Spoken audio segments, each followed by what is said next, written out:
Hello दोस्तों, क्या आप जानते हैं कि जापान में मोटे लोगों को लेकर हैं कुछ बेहद अजीब नियम।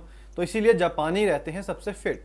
यानी कि दोस्तों, जापान में मोटे लोगों को लेकर कुछ इस तरह के कानून बनाए गए हैं कि आप उनके बारे में सुनकर हंस पड़ेंगे। तो जापान दुनिया के उन देशों में से एक है जिसे पूरी दुनिया में सबसे ज़्यादा एडवांस माना जाता है।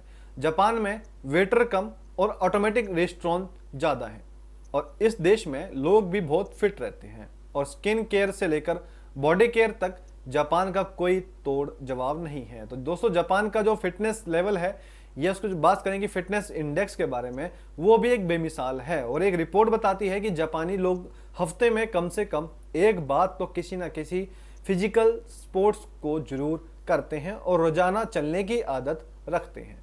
जापान में फिटनेस को लेकर इतना ज़्यादा ध्यान रखा जाता है कि वहाँ मोटे लोगों को कुछ लिए कुछ अजीबो गरीब नियम बनाए गए हैं। तो वही आपको आज की इस वीडियो में हम शेयर करने वाले हैं, कुछ ऐसे नियम के बारे में। तो दोस्तों, आप जानते हैं कि जापानी कंपनियों में नहीं हायर किए जाते मोटे लोग। 2008 में एक अजीब कानून जापान में लागू हुआ था कि जिसके तहत जो कंपनियां हैं वो एक लिमिट से ज़्यादा मोटे लोगों को नौकरी पर नहीं रख सकती। और यही नहीं, कंपनियों को अपने कर्मचारियों को फिटनेस इंडेक्स और उनकी कमर का नाप भी लेना बहुत ज़रूरी है। और ऐसे नियम को कई शहरों में वहाँ पे लागू किया गया। उसमें क्या होता है कि उसके बाद नापा जाता है लोगों की कमर का साइज। तो आप खुद इमेजिन कीजिए कि जी हाँ, ये बिल्कुल बात सच है कि जापान में लोगों की कमर का साइज नापने का फैशन है। क्योंकि न्यूयॉर्क टाइम्स ने इस बारे में बिल्कुल एक क्लियर रिपोर्ट निकाली थी, जिसमें कि उन्होंने बताया था कि जापान के कई हिस्सों में कमर नापने के चलन को लेकर बात की गई थी, और जापान में ओवरवेट लोगों की कमर का साइज नापा जाता था। और अगर वो ओवरवेट निकलते हैं तो उन्हें कई सारे नियमों का पालन करना पड़ेगा, और कुछ हिस्से में तो फाइन भी लगा देते हैं। तो आप खुद देखिए कि पुरुषों की कमर का साइज रखा गया था वहां 33.5 इंच, यानी कि 33.5 इंच जो है पुरुषों की कमर होनी चाहिए, और वही महिलाओं की कमर का साइज रखा गया था 35 इंच। अब इससे क्या हुआ, इससे ज़्यादा होने पर उन्हें जुर्माना भी देना पड़ सकता था। और 40 से 74 साल के लोगों को फिटनेस तो इस देश में जरूर देखी जाती है। अब इस पे ये जानना जरूरी है कि कंपनियों में रखी जाती है वेट लॉस क्लासेस। वाह, कितना अच्छा बात है ना दोस्तों। जैसे कि हम पहले ही बता चुके हैं कि जापान में ओवरवेट लोगों को नौकरी नहीं देते हैं, यानी कि ओवरवेट लोगों को नौकरी पर ना रखने का कानून भी कई जगह प्रचलन में है। तो इस प्रॉब्लम से बचने के लिए कई कंपनियों ने अपने कर्मचारियों के लिए ओवरवेट क्लासेस भी रखी हैं, जिसमें क्या है कि उन्हें वेट लॉस करने के हैक्स समझाए जाते हैं। क्योंकि दरअसल उन्हें ऑफिस से घर में इतना टाइम लग जाएगा कि घर में टाइम नहीं होगा कि वो इस क्लासेस ले जाए, तो उनको ऑफिस में ही ऐसे शेड्यूल्स बनाया जाता है कि उनको ये क्लासेस कंडक्ट करवाई जाएंगी। लेकिन वहाँ पे आपने देखे भी होंगे कि जापान में भी बहुत मोटे मोटे सुम्मो पहलवान भी पाए जाते हैं। तो वो कैसे हो सकते हैं?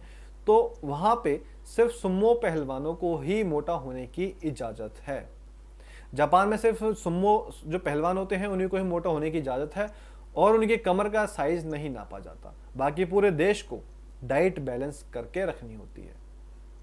और दोस्तों, वहाँ पे आप ये भी जानते हैं कि जांघें और कूल्हे दिखाना भी वहाँ पे गैर कानूनी काम है।